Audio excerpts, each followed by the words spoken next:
Hello students, आज हम लोग शेयर्स चैप्टर का क्वेश्चन नंबर 14 करेंगे। क्वेश्चन नंबर 14 आपके सामने है, जिसमें ये बताया गया है कि एक कंपनी की ऑथराइज कैपिटल है 1,25,000 रुपये, जो कि 12,500 शेयर में बांटी गई है। 10 रुपये का एक शेयर है, यहाँ बताया गया है, और इसमें से 10,000 शेयर कंपनी ने इशू किए हैं। तो 12,500 शेयर से हमें कोई लेना देना नहीं। पूरा सवाल हमारा 10,000 शेयर इन 10,000 शेयर के हिसाब से लगेगा, क्योंकि कंपनी ने सिर्फ 10,000 शेयर इशू किए हैं, जिसमें से 2 रुपये एप्लीकेशन पर है, 2 रुपये अलॉटमेंट पर, 3 रुपये की फर्स्ट कॉल है, 3 रुपये की फाइनल कॉल है। एक शेयर होल्डर है जिसको 100 शेयर कंपनी ने अलॉट किए थे, उसने अलॉटमेंट के पैसे नहीं दिए, एरियर हुआ है अलॉटमेंट पर, और उसके तुरंत बाद उसके शेयर फॉरफिट कर लिए गए फर्स्ट कॉल को करने से पहले, और सारी कॉल कर लेने के बाद फॉरफिट जो शेयर थे उसको रीइशू कर दिया गया 9 रुपये के हिसाब से। आपको जर्नल एंट्रीज बनानी है और साथ ही साथ कैश बुक भी बनानी है। सेम यही क्वेश्चन आप हिंदी में भी नोट कर सकते हैं। वही बात जो अभी हमने आपको पूरी बताई वही यहाँ पर लिखी है। अब आप इस क्वेश्चन की जर्नल एंट्रीज पर आएंगे, लेकिन सबसे ज़रूरी बात जो आपको यहाँ समझनी है कि जर्नल के साथ साथ जब रोकड़ बही यानी जर्नल के साथ साथ आपको कैश बुक भी बनानी हो, तो हमने आप लोगों को एक क्वेश्चन में पहले भी बताया था कि जर्नल एंट्रीज़ बनाते समय आपको ये बात ध्यान रखनी होगी कि आपको जर्नल एंट्रीज़ के साथ साथ अगर कैश बुक भी बनानी है तो उसमें जो बैंक वाली एंट्री होती है ना, रिसीव करने वाली, वो आप फेयर में नहीं लिख सकते, क्योंकि वो एंट्री कैश बुक में जाएगी। तो इसके लिए हम आपको एक रास्ता बता रहे हैं आपको समझाने के लिए। ये हमारे पास एक रफ पेज है, हम इसमें वो एंट्रीज़ लिख रहे हैं जो कि आपको फेयर में नहीं लिखनी है। तो सबसे पहली एंट्री जो कि एप्लीकेशन को रिसीव करने की होती है वो लिखी जाती है bank account debit to share application account.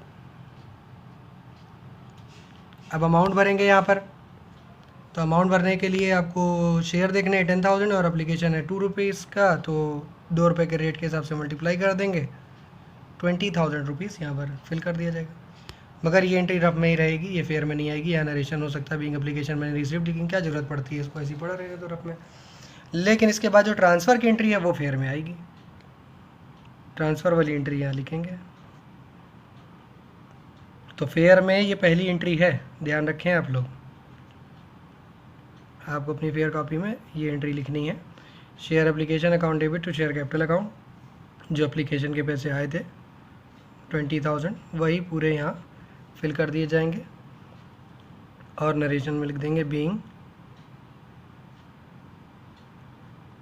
Application money transferred. ये एप्लीकेशन का काम खत्म हो गया। इसके बाद हम लोग अलॉटमेंट को ड्यू करने की एंट्री करते हैं। ड्यू करते समय बैंक नहीं लिखा जाता है, इसलिए उस एंट्री को आप फेयर में लिख सकते हैं।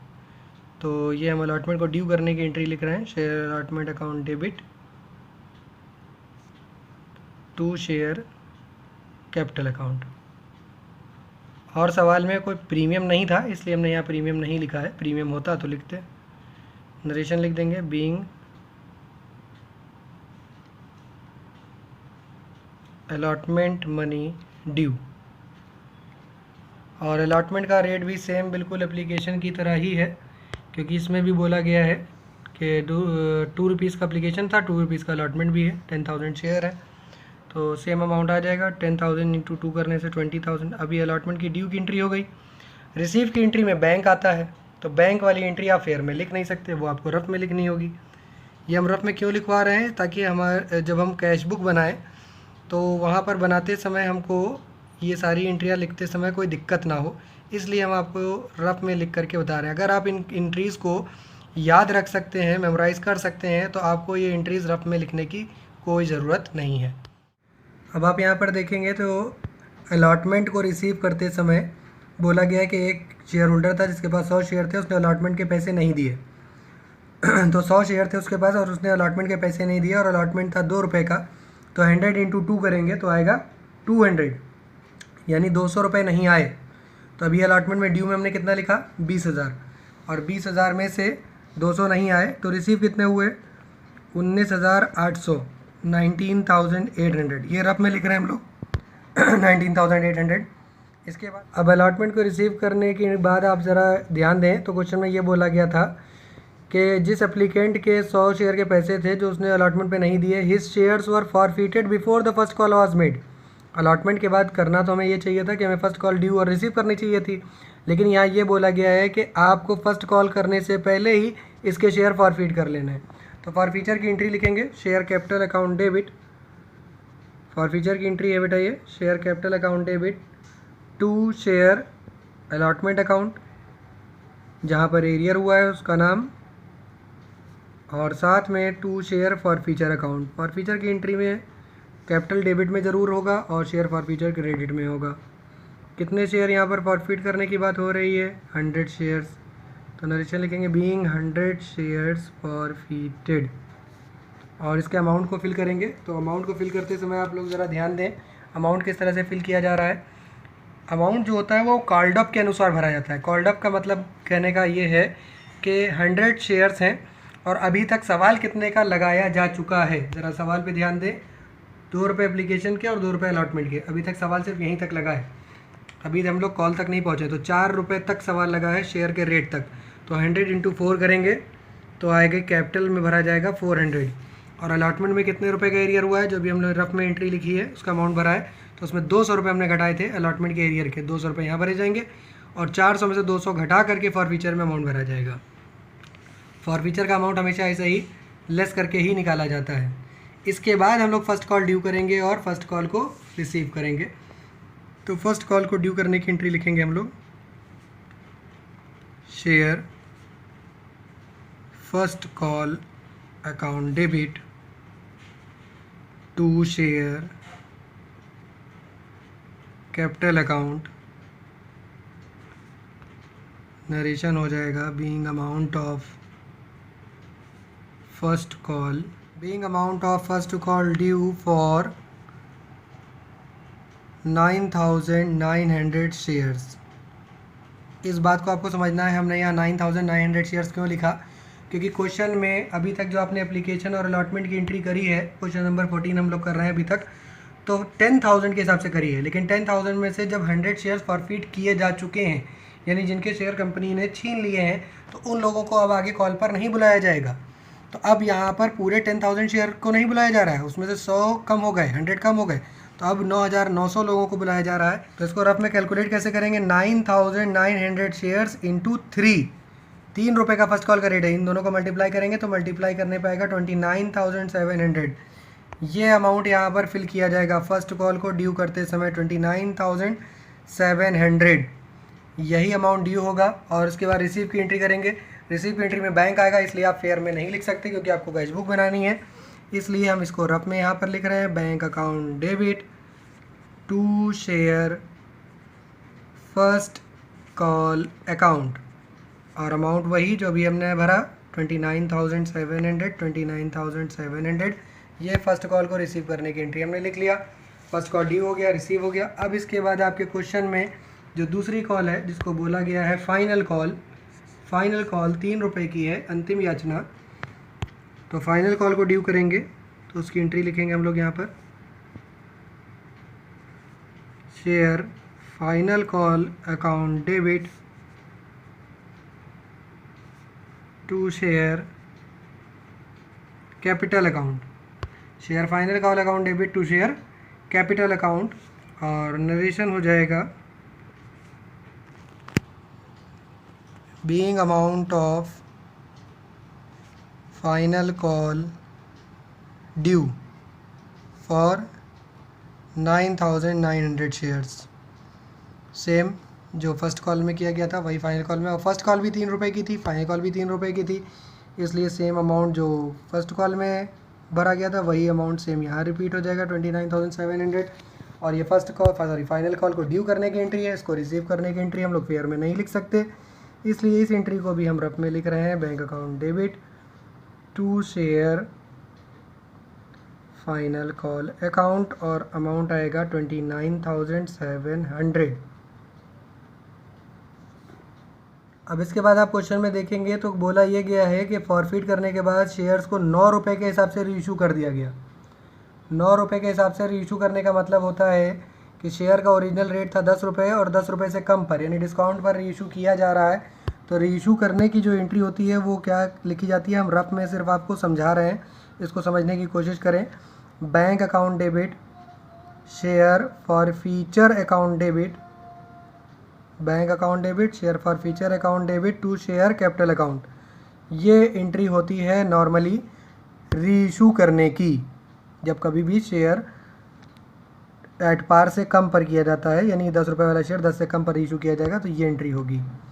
और उसके बाद उसको ट्रांसफ़र करने की भी एक एंट्री होगी। ट्रांसफ़र करने की एंट्री लिखी जाती है share for future account debit to capital reserve account.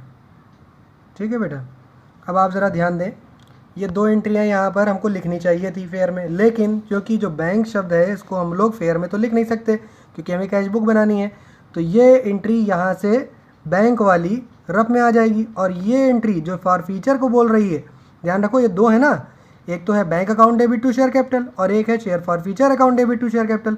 तो शेयर फॉर फ्यूचर वाली एंट्री यहाँ भी डेबिट और यहाँ भी डेबिट, ये दोनों कंबाइन हो करके ये दोनों एंट्रियाँ फेयर में एक साथ आ जाएंगी। कैसे लिखी जाएंगी ज़रा ध्यान से समझें। ये एक एंट्री नहीं है जो हम लिखने जा रहे हैं, ये दो एंट्रियाँ हैं और कहाँ से आई हैं ये भी हमने आपको समझाया। Share for future account debit to share capital account और साथ में टू कैपिटल रिज़र्व अकाउंट। अब ज़रा अमाउंट पर ध्यान दें, अमाउंट कैसे भरा जाएगा, कितना भरा जाएगा। तो बड़ा ही आसान सा इसमें अमाउंट होता है कि भरने का तरीका जो अमाउंट भरने का है। तो शेयर कैपिटल के सामने भरा जाएगा 100 रुपीज़। ये 100 रुपीज़ कहाँ से आया? 100 शेयर जो फॉरफिट किए गए थे, 100 शेयर्स, उनको कितने रुपए पर इशू किया जा रहा है? क्वेश्चन में आपके लिखा है कि उनको 9 रुपये पर इशू किया जा रहा है, 9 रुपीज़। तो जो बच गया वो कितना बचा? 1 रुपया। तो 1 रुपये पर इशू किया गया, हमने यहाँ 100 लिख दिया।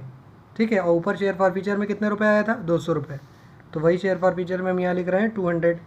जो ऊपर फॉर फ्यूचर का अमाउंट था सेम हमने यहाँ भरा, जिसमें से कैपिटल में कितना बच गया? 100। तो रिजर्व में कितना बचेगा? 200 में से 100 घटा दें तो बच जाएगा ये 100। नरेशन लिख लेंगे, being transfer to capital and balance of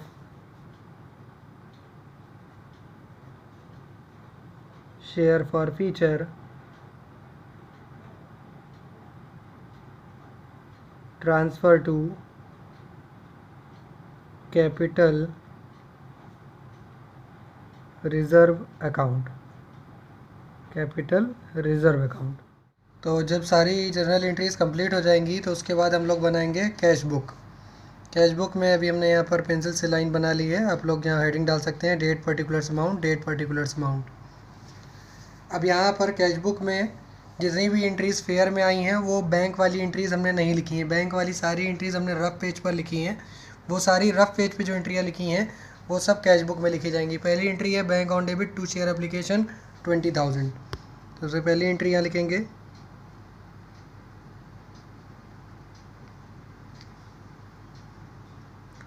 to share application account और अमाउंट है 20,000। सेकेंड एंट्री देखेंगे यार आप में, तो टू शेयर अलॉटमेंट 19,800।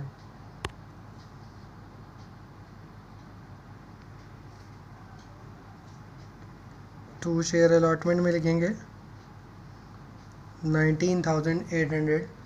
उसके बाद बैंक ऑन डेबिट के सामने टू शेयर फर्स्ट कॉल 29,700।